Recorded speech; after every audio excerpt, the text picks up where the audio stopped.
Car పెట్టుకునే parking place వాడికి ఉండదు, కానీ కారు మాత్రం వాడికి ఉంటుంది. అవన్నీ రోడ్ల మీదే ఉంటాయి.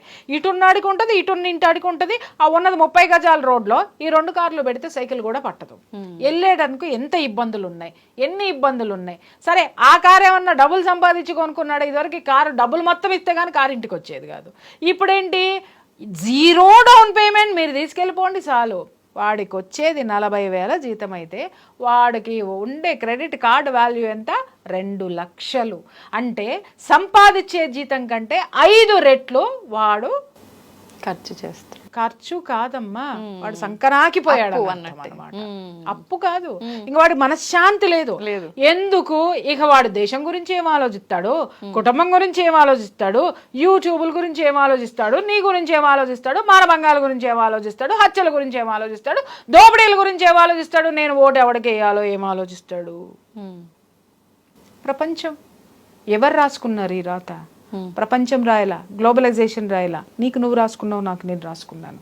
ఎందుకంటే ఈజీ ఆన్ మనీ ఏముందా అనేది జనం వెతుకుతున్నారు. క్రెడిట్ కార్డులో ఒక ఒక 2 నెలలు ఎక్కడైనా ఉద్యోగం చేస్తే ఒక క్రెడిట్ కార్డు వచ్చేస్తుంది, అప్పు దొరికిపోయింది, ఏదైనా చేసేద్దాం మనం. ప్రతి ఒక్కళ్ళు అప్పులు అప్పులు అప్పులు అప్పుల మీద వాళ్ళ దేశం నిండిపోయింది తప్ప ఆదాయం ఉన్నటువంటి వాళ్ళు ఎవరు, వచ్చిన ఆదాయంలో సంతృప్తిగా బ్రతికే వాళ్ళు ఎవరు?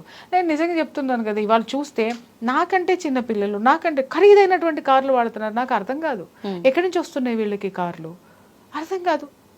ఏం చేస్తున్నారు వీళ్ళు? ఈజీ ఆన్ మనీ అంటే ప్రతి ఒక్కడు కూడా విలువలకి తిలోదకాలు ఇచ్చేశాడు.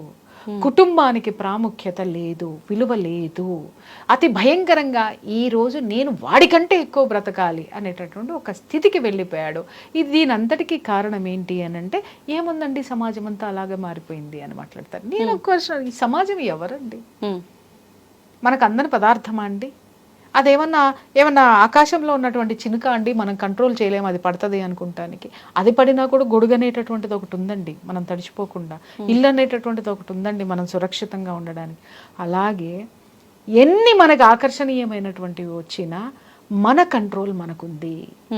మన జీవితం మన చేతుల్లో ఉండాలి. ఇవాళ మన జీతం ఎవరి చేతుల్లోకి వెళ్ళిపోయింది? క్రెడిట్ కార్డు ఇచ్చేటటువంటి బ్యాంకుల చేతుల్లోకి వెళ్ళిపోయింది, ఈఎంఐల చేతుల్లోకి వెళ్ళిపోయింది, కారు కొన్నవాడి షోరూమ్ వాడి చేతుల్లోకి వెళ్ళిపోయింది. వీళ్ళందరి చేతుల్లోకి మన జీవితం పెట్టేసిన తర్వాత ఇవాళ నువ్వు ఎట్టబోతే నాకెందుకు? నీ మీద ఒక కసి, ఎవరి మీద నాకు కసి? నా మీద నాకు కసి లేదు.